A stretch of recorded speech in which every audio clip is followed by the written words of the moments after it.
Vamos a iniciar nuestra clase. Ya habíamos hablado en sesiones anteriores sobre las relaciones públicas, su estatus científico, su definición, ¿no? Su definición conceptual desde el punto de vista como ciencia y de otras características de las relaciones públicas. Entonces tenemos refrescado un conocimiento previo. Ahora vamos a ir directamente a ver el proceso de las relaciones públicas en sus fases, ¿no? De acuerdo a lo que nos plantea Jordi Cifra en el texto dejado en plataforma. Vamos a iniciar entonces preguntándonos en qué consiste la fase de investigación en relaciones públicas. El autor nos dice que esta fase consiste en investigar, valga la redundancia, 3 aspectos importantes del proceso de las relaciones públicas. Cuando estamos hablando de investigar, estamos hablando de conocer, ¿no? De buscar información, de recoger información para conocer determinada realidad y poder describirla. Con ese insumo, después tenemos el elemento esencial para tomar decisiones, ¿no? El elemento esencial en cuanto a información para la toma de decisiones de programas futuros. Es decir, que no vamos a poder resolver ningún caso si es que antes no investigamos, porque la resolución del caso ya se ve en la segunda etapa, que es la planificación. Según este autor, tenemos 3 aspectos importantes a investigar: el cliente o la organización para la cual se elabora el proyecto, ¿no? O sea, no podemos proceder a una planificación sin antes conocer el contexto organizacional para el cual estamos trabajando.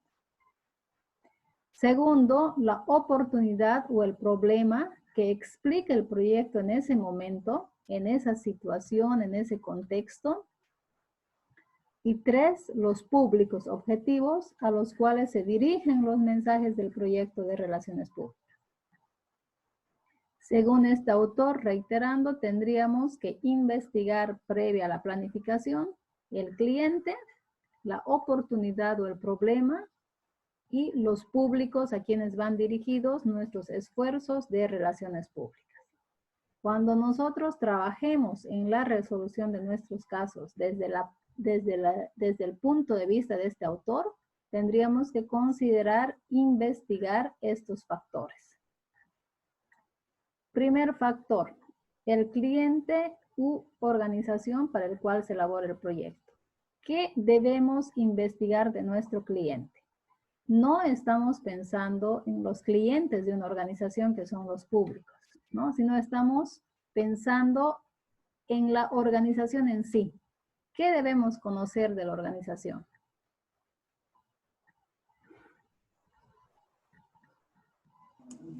¿Su historia? Además de su historia, ¿qué más? Estamos en el primer día de nuestro trabajo en la organización y nos encargan elaborar un proyecto de X cuestión. ¿Qué es lo primero que debemos hacer? ¿Ponernos a elaborar el proyecto hacia lo ciego?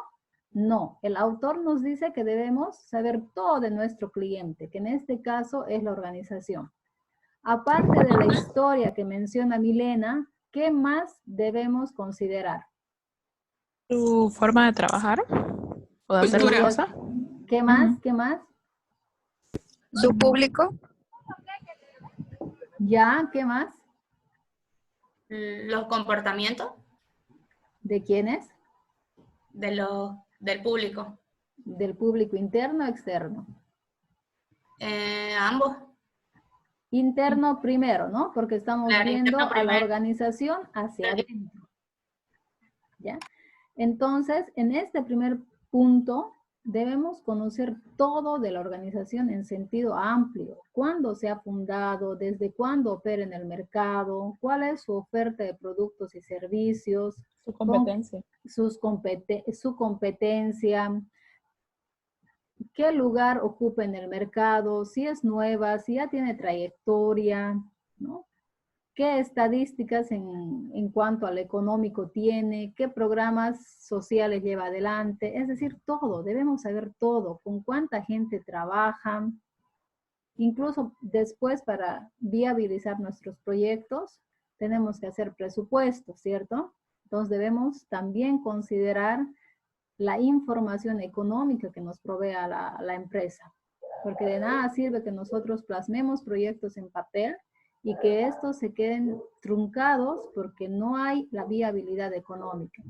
Entonces acá, cuando conocemos al cliente, estamos pretendiendo conocer a la organización desde adentro en todos sus componentes, todos.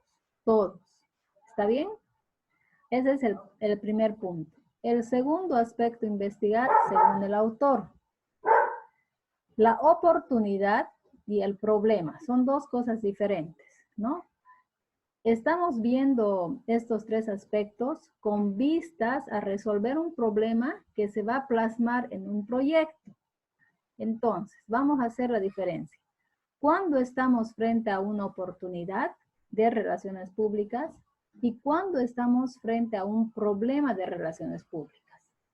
Entonces, Mariel, ¿puede ayudarme con la lectura de esta lámina?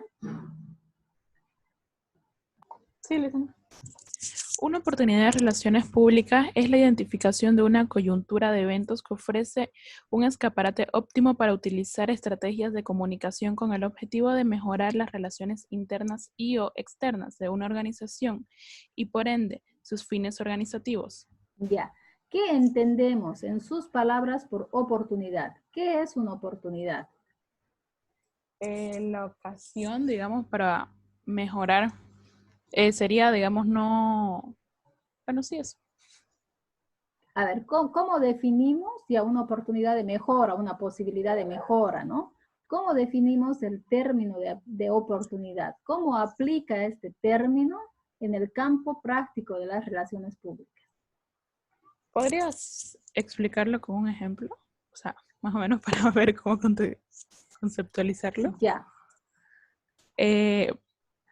Le pongo el ejemplo de la cuarentena. Ahorita yo veo que muchas empresas, o bueno, más que empresas, personas creo, están aprovechando la oportunidad, por así decirlo, y están resaltando su responsabilidad social empresarial en algunas situaciones. Ya, muy bien. Es eso, ¿no?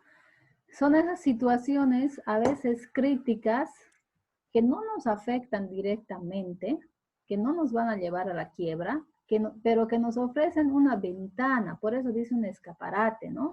Para mostrarnos desde otro ámbito, no solamente desde el ámbito económico, sino también desde el ámbito social.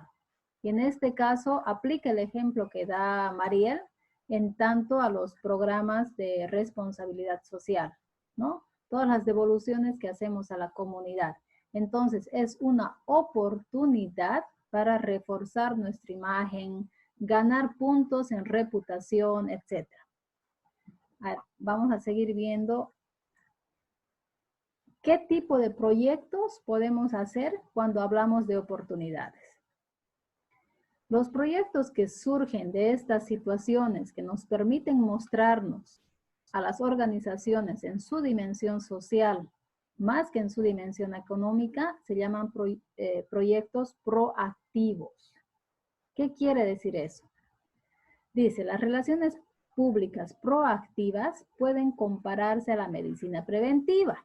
Este tipo de medicina es preferible a las intervenciones quirúrgicas, especialmente en enfermedades graves. ¿Cómo entendemos eso? ¿Cómo aplica esta analogía con el campo de la medicina en el ámbito práctico de las relaciones públicas? ¿Ustedes creen que es mejor actuar de manera preventiva? ¿En qué situaciones pueden darse estos casos, dejando de lado la responsabilidad social?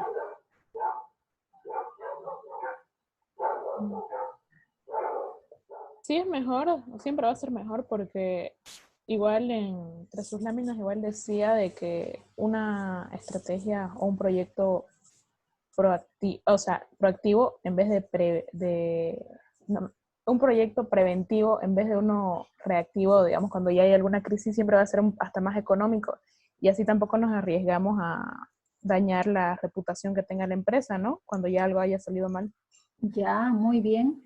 ¿Qué ejemplos podemos dar de un trabajo de relaciones públicas a través de proyectos proactivos? Sabemos que durante el año podemos llevar adelante un sinfín de proyectos proactivos. En cualquier contexto, ¿qué tipo de proyectos que se enmarcan dentro de este término proactivo podríamos llevar adelante desde las relaciones públicas?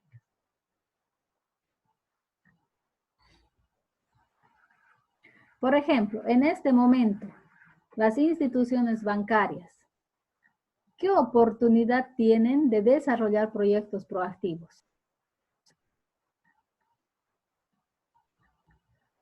Sabemos que en esta época de cuarentena las instituciones bancarias están teniendo harto protagonismo por el pago de bonos y demás, ¿cierto? Es un momento para mostrarse de otra forma. ¿Cómo pueden hacerlo?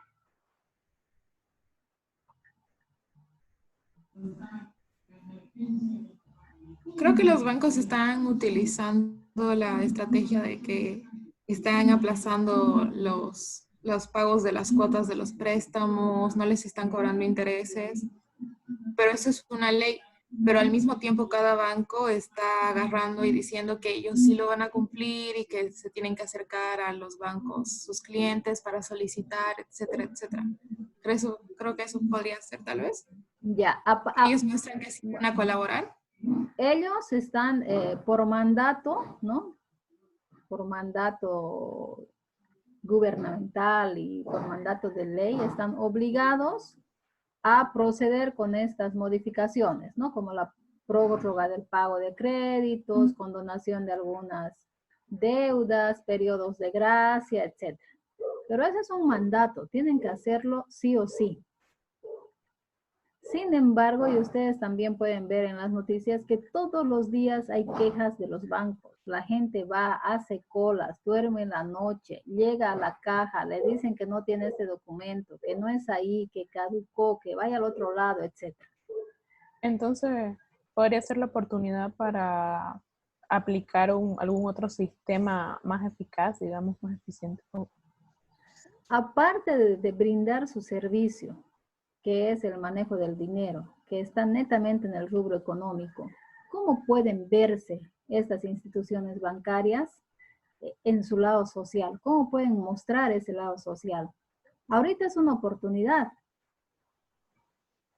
¿De quién fue oportunidad cuando se dieron los 21 días del paro cívico? ¿De qué institución fue oportunidad de mostrarse diferente? De las empresas. ¿De qué empresas específicamente, situándonos en ese contexto?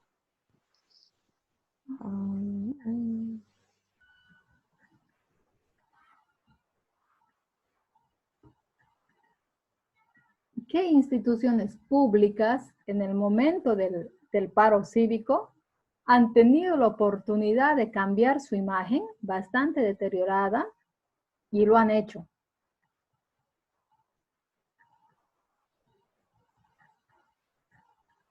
Ya no se acuerdan del paro cívico después que andaban enamoradas de Camacho, de Pumari.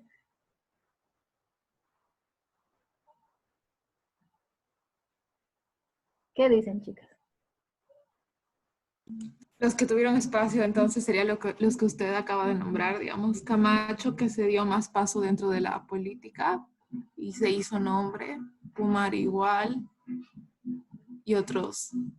Pero como institución, Comité Fico. Comité cívico. ¿qué es lo que nos interesa a nosotros? Fue la policía. La policía cambió su imagen totalmente. Tuvo la oportunidad, ¿no? Y ahora está llevando, claro, también como parte de su mandato constitucional, está llevando adelante actividades más de ayuda a la comunidad, no solamente de represión. Ustedes han visto que hay brigadas y hay grupos de policías que se organizan, hacen canastas familiares, van y reparten a los barrios. He visto que incluso cocinan, llevan comida y demás. Están actuando de manera proactiva, no están resolviendo ningún problema institucional, se están adelantando. Entonces, las relaciones públicas proactivas hacen eso, se anticipan, ven una oportunidad en el entorno de acuerdo a la coyuntura, como nos decía el autor. Coyuntura es situación actual, ¿qué vivimos ahorita? ¿No? Y lo están haciendo. Entonces, ¿aplica la analogía de la medicina preventiva? Claro que sí, totalmente. Podemos hacer, entre comillas, medicina preventiva en relaciones públicas a través de proyectos proactivos. Es decir, que no resuelven crisis ni problemas, sino que se adelantan para reforzar su imagen, reforzar su reputación, etc. ¿Se entiende? Por ese lado van las oportunidades. Ahora, podemos reaccionar también con un proyecto de relaciones públicas frente a un problema. Pero cuando estamos hablando de problema, ya estamos hablando de una dificultad que se hace evidente, ¿cierto? Ya no es oportunidad. La oportunidad es una posibilidad de algo bueno. El problema ya está ahí, como una dificultad latente, explícita, está ahí. Entonces, un problema de relaciones públicas es una situación que evidencia dificultades en el proceso de relación o de comunicación que sostiene la organización con sus públicos y que probablemente impide que la organización alcance sus fines. Entonces, cuando la organización ya está con problemas evidentes en su relación, nosotros reaccionamos no con proyectos proactivos, porque ya pasó el momento, sino con proyectos reactivos para solucionarlos. Ahí tenemos todos los proyectos que se hacen en situaciones de crisis, por ejemplo. Se hizo evidente el problema, es de dominio público, ¿no? Tiene desgaste sobre la imagen, sobre la reputación. ¿Qué hacemos para resolverlo? Entonces, simplemente reaccionamos. Y a estos proyectos se llaman proyectos reactivos. ¿Alguien me puede dar un ejemplo de un proyecto reactivo en relaciones públicas? Lisa, ¿podría ser lo que la Angélica Sosa propuso de dar colegio para que se puedan pagar los bonos?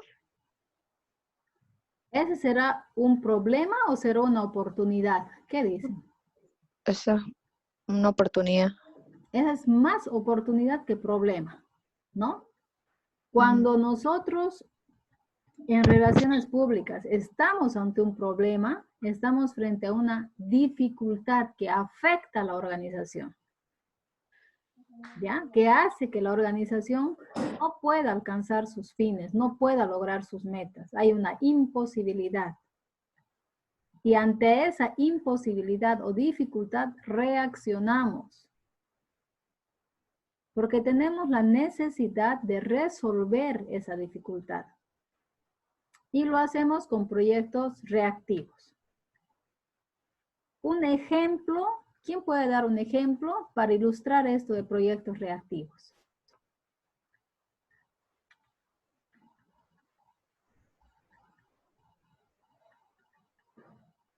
Mariana, Dayana.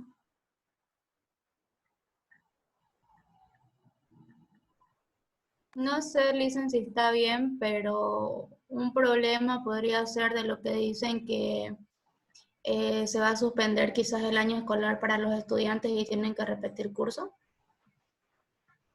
Sería... No. ¿No?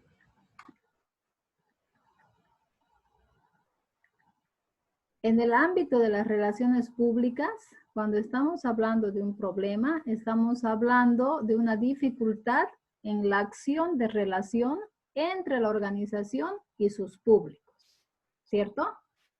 Siempre cuando hablamos de relaciones públicas, en nuestra mente se grafica ese binomio inseparable, como decimos siempre, de organización y públicos. En ese marco, organización públicos, ¿cuándo procedemos con proyectos reactivos?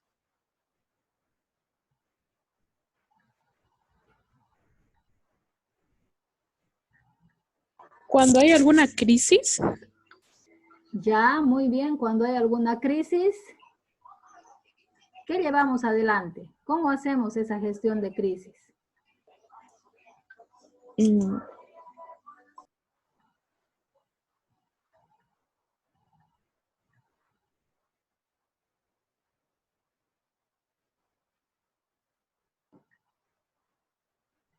Por ejemplo, si nosotros hacemos una investigación con funcionarios de una empresa para medir su clima organizacional y vemos dentro de sus variables que las variables de motivación, incentivos, capacitación, entre otros factores, son escasas.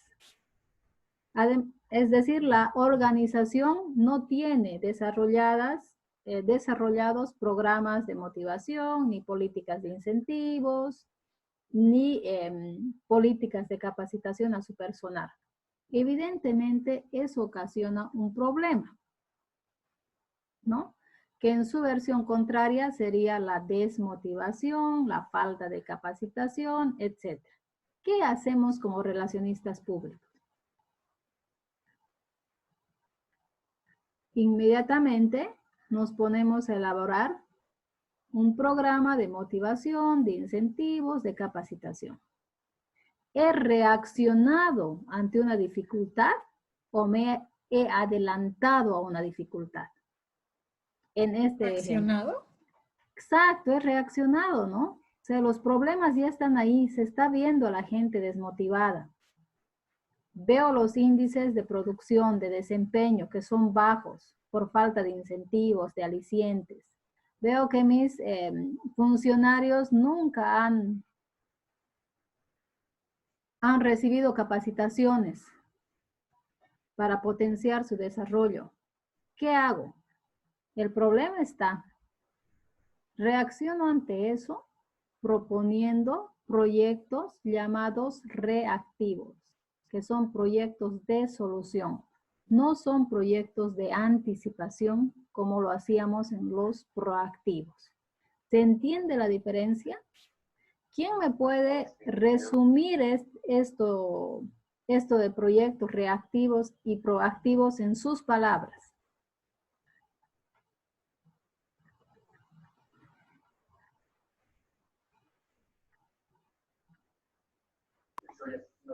los proyectos reactivos son los que solucionan un problema que ya está pasando en la organización. Y los preventivos son aquellos que tratan, bueno, o que, no sé si valga la redundancia, que los que previenen, ¿no? Una situación conflictiva. Que aprovechan determinada coyuntura para mostrarse y reforzar su imagen. En los proyectos reactivos están los problemas y nuestra obligación es resolverlos. Entonces, para resolverlos, ejecutamos una serie de programas, planes, proyectos. ¿Está bien?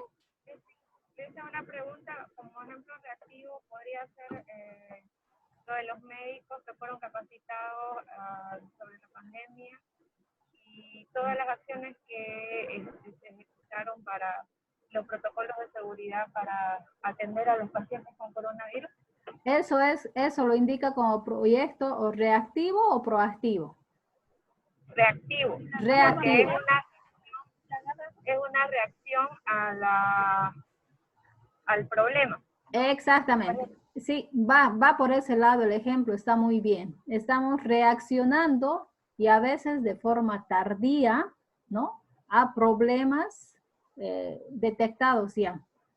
Entonces es un muy buen ejemplo de proyecto reactivo. Está el problema, ahora lo resolvamos, ¿no? Anticiparse ¿Cómo nos habríamos anticipado en este ejemplo? ¿Por qué siempre cuando hablan las autoridades le echan la culpa, entre comillas, al anterior gobierno de no haber sido efectivo en la construcción de hospitales, en la dotación de equipos y todo lo demás? Eso habría sido proactivo, ¿no? Hacerlo en su momento, antes de que llegue el problema. Ahora, llegado el problema, nos toca reaccionar, es decir, resolverlo de alguna manera, con los medios que se tengan. Y a veces no se puede lograr esa resolución del problema con el 100% de efectividad, porque el tiempo nos está apurando, está ahí, nos está pisando, ¿cierto? Ya, entonces queda claro lo de oportunidades y problemas. Podemos llevar adelante proyectos de relaciones públicas aprovechando las oportunidades de la coyuntura y podemos llevar adelante proyectos de relaciones públicas para resolver problemas del día a día, para resolver crisis, etc. ¿Está bien? Los unos son llamados proactivos y los otros son llamados reactivos por razones obvias, ¿no? El tercer aspecto a investigar, según el autor que estamos estudiando, es investigar a los públicos objetivos, a los stakeholders, a los públicos de interés para la organización. Nosotros tenemos una constelación de públicos girando en torno a la organización, pero algunos no son de interés para nosotros, entonces no los vamos a investigar. Investigaremos a los públicos objetivos, es decir, aquellos con los que nuestra relación sea permanente, tengamos intereses en común y además querramos tenerlos fieles a nosotros. En esta parte de la investigación consta de identificar a los grupos a los que se deben dirigir los mensajes, determinar la investigación de datos, la hora de comunicarnos con estos públicos, utilizar métodos y técnicas, ¿no? Cuando entramos a investigar a los públicos objetivos, estamos hablando ya de hacer una investigación de campo, aprovechando el uso de las metodologías, de las técnicas, de los métodos sociales, ¿no? Nos podemos hacer encuestas, entrevistas y demás. ¿Qué significa el punto de selección y priorización de los públicos en esta fase de investigación de los públicos?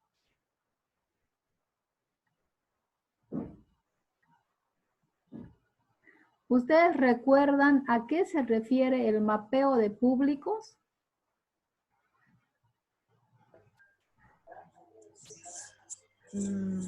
Identificar quiénes son los que tienen relación con la organización. Ya, ahí vamos Y los en el primer punto, ¿no? Identificación de los públicos, hacemos nuestra lista y vemos que hay, no sé, más de 10 tipos de públicos que se relacionan con nosotros. En el segundo paso de selección y Es en priorización, donde se los califica según la importancia, digamos, de la relación que se tenga. ya, muy bien, se hace la calificación en relación al grado de importancia, grado de influencia, grado de interés. ¿Ya? Entonces vamos depurando a los públicos, organizándolos, viendo cuáles están en primer lugar, cuáles en segundo, cuáles tercero y cuáles desaparecen de nuestro mapa de públicos. Como decíamos anteriormente, si tenemos 30 públicos alrededor nuestro, no necesariamente debemos llegar con nuestras técnicas de investigación a los 30, sino a esos públicos objetivo, ¿ya? A esos públicos que realmente son de interés para la organización. Una vez hecho esto, previamente hemos diseñado nuestras herramientas, nuestros instrumentos de recojo de datos, procedemos al recojo de los datos, ¿cierto? Muy bien. ¿Qué métodos de investigación podemos utilizar? tenemos básicamente dos metodologías, la metodología cualitativa y la metodología cuantitativa. Si hacemos un mix, estaríamos hablando de métodos mixtos, pero igualmente iríamos a utilizar estas dos modalidades cual y cuanti por etapas, por grupo dominante, por enfoque dominante, etc. Voy a cerrar la sesión, que ya falta 2 minutos, para aperturar una y hablar más a detalle y de manera exclusiva de los métodos de investigación. ¿Les parece? Sí, está bien. Muy bien. Entonces nos vamos a conectar nuevamente.